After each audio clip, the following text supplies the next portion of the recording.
Hello friends, welcome back to my channel. Today's video we will try to learn about timers. How we can use the timers in Delta PLC 14SS2 with the help of WPLSoft software. But before start this video, please like, share and subscribe this channel. This way you will be never miss my upcoming videos. So let's get started. First of all, we will open our WPLSoft software, and here we will first delete all the old program and we will create a new program.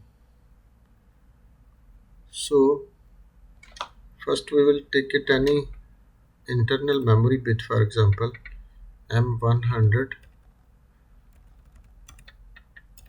LDM100 for execution the timer, and one we will make it coil Y0, for example output, because of we like to use timer, we have to see the how it's runs and how it works. And here we will take the holding of the Y0 LD Y0 and take the link, sorry not this one,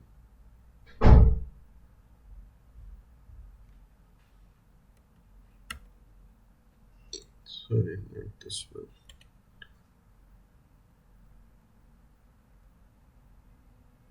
Mhm.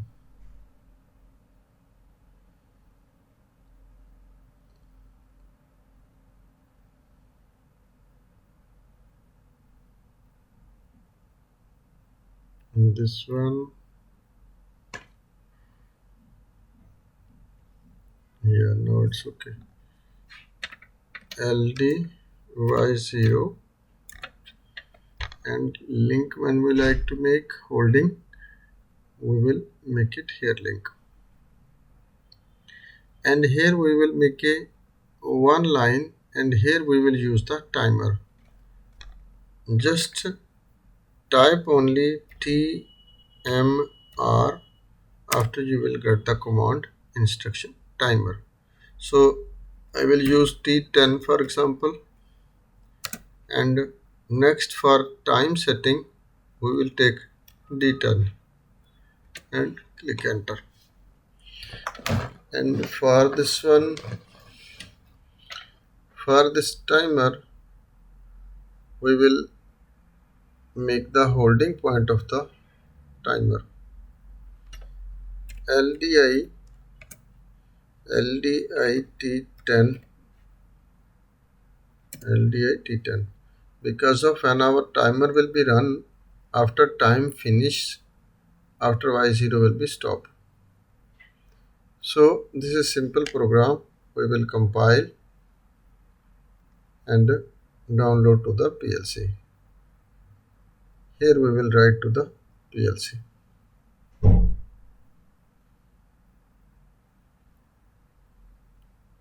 So our now program is successfully written, and now we'll make the simulation.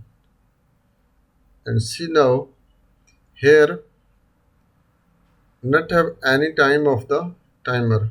We have to, we must put some time.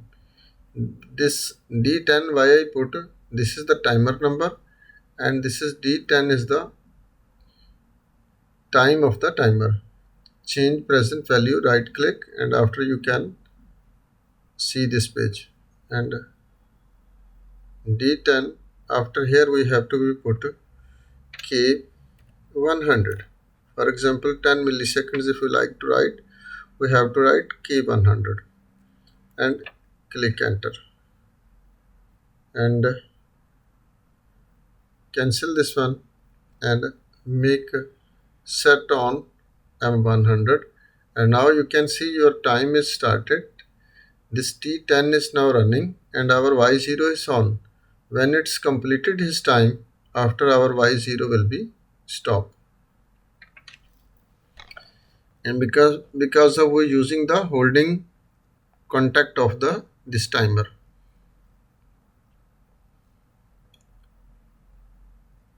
Oh sorry, one because of this is we use M100, we have to make set off because this is the internal memory.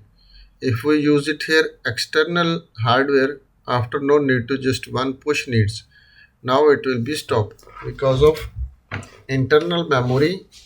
Just when you like to make it set on, after it will be goes to set on condition, and it's not set off. If you put set off, after it will be set off, otherwise it will be not stop.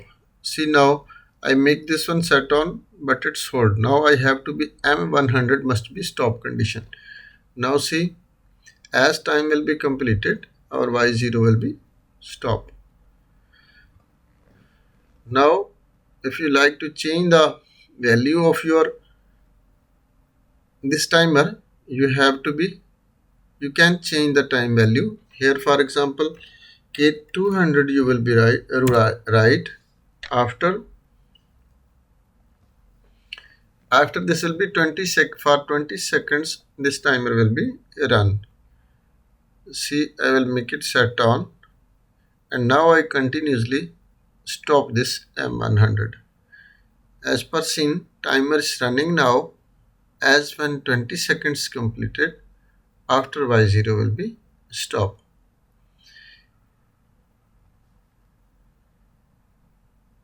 See, now it's stop. And if I, for example, will not stop this M100 with the right click, it will be not stop, continuously run, and after will be restart this timer because of this M100 is directly running. Or if you any other method you can use set reset. See, this is again start because of this M100 is continuously on. You have to be must set off, after this will be working this holding system.